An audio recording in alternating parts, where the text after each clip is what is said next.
Hi, Mary Knippel, the Writer Unleashed, and your guide on the Unleash Your Fame and Fortune journey. Today we're going to talk about the content that you're putting on your blog, how you're connecting with your readers to transform them into clients and customers.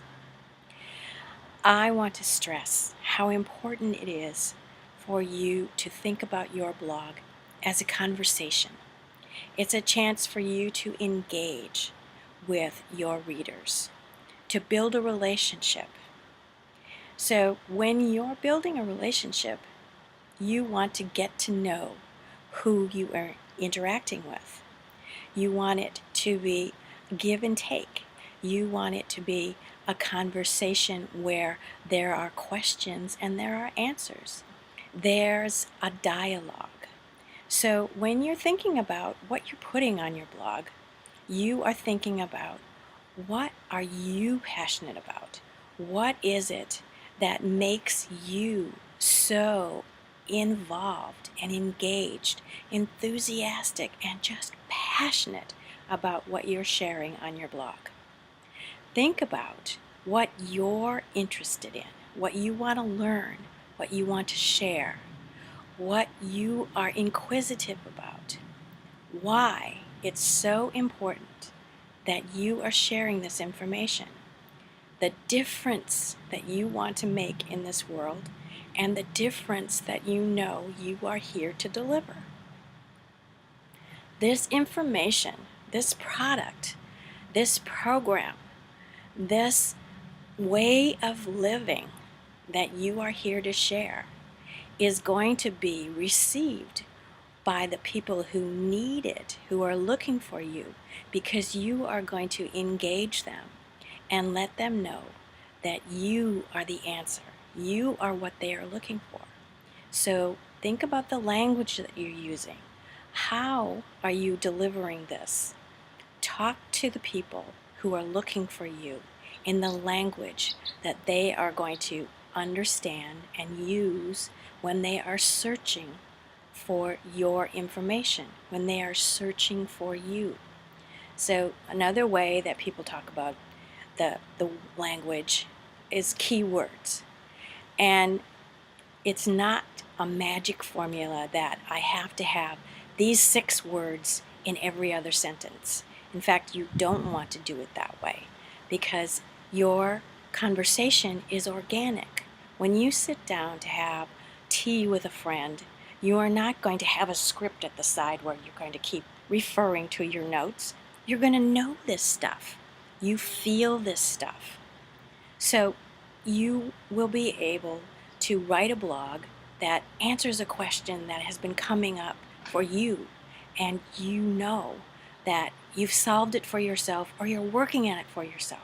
So you ask a question. Have you ever felt this way? Do you ever notice? Did you know that 6 out of 7 people have this burning question, and I've discovered a way that you can eliminate or alleviate, or here is a step-by-step way that you can learn how to fix this for yourself. The conversations that you have are ongoing. You are not delivering a dialogue or a diatribe about this is the answer. Maybe it is for you, but you're offering it as a solution because this is something that you're passionate about and you want to share this information. The people who are going to have a reaction in that they will take action is when you are genuine and vulnerable and show them your humanity. Give them examples of what's happened in your life or what's happened with the clients that you've been working with. Give them real life scenarios.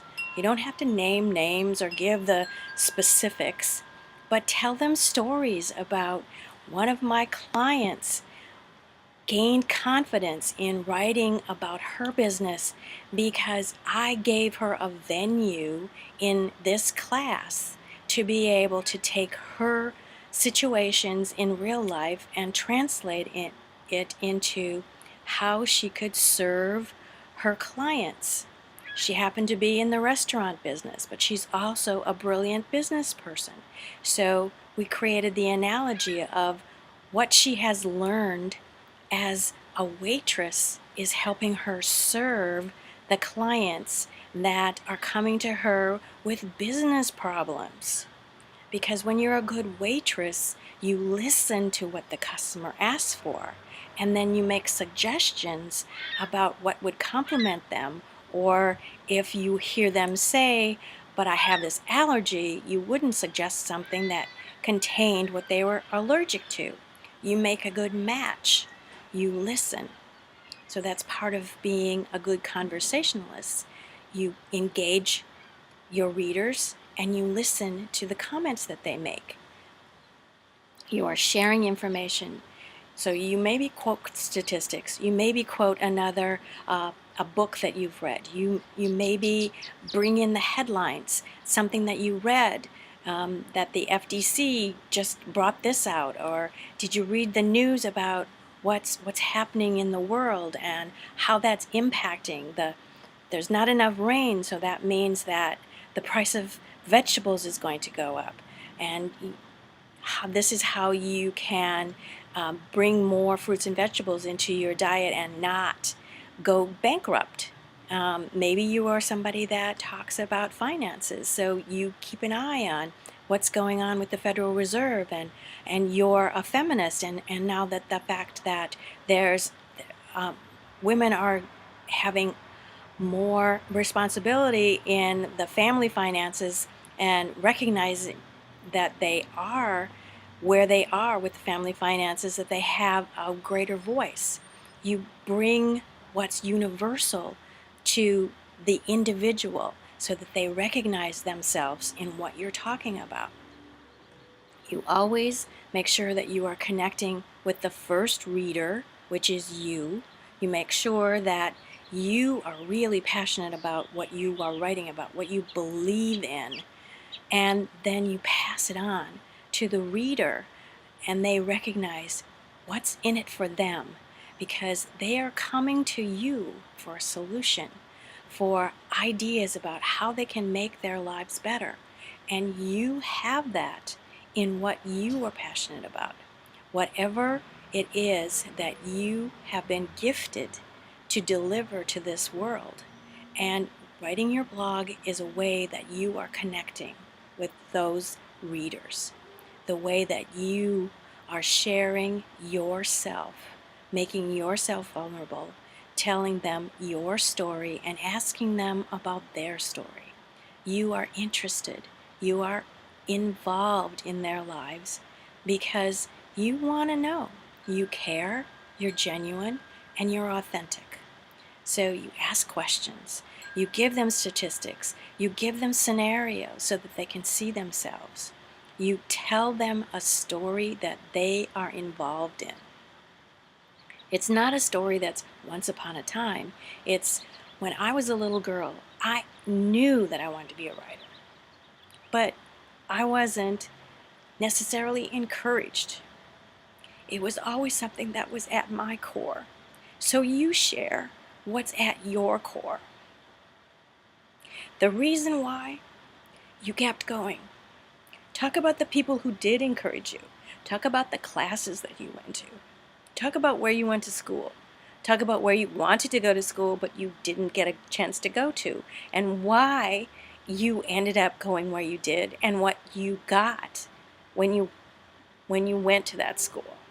That you found a way to get what you needed. That's why you are here sharing what you learned, so that you can give your readers what they need.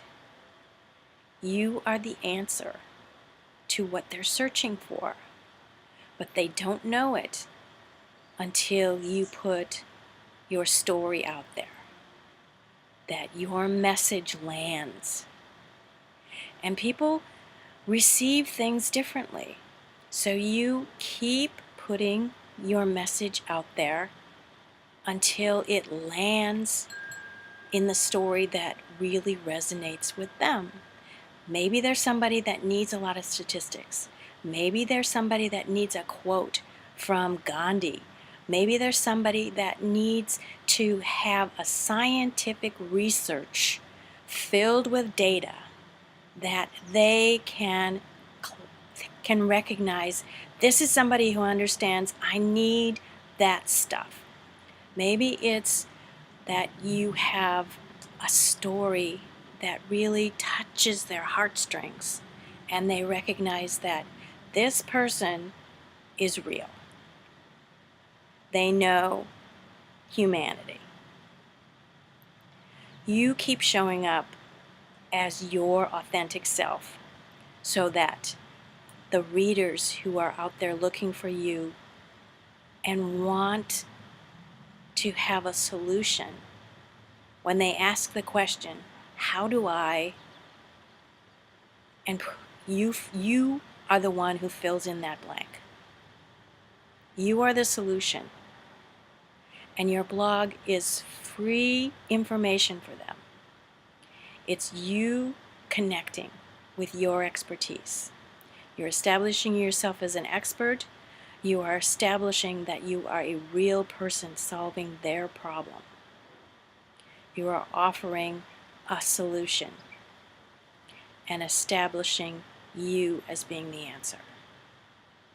I'm Mary Knippel, the Writer Unleashed, and I will be back next week talking more about unleashing your fame and fortune. Until then, happy writing!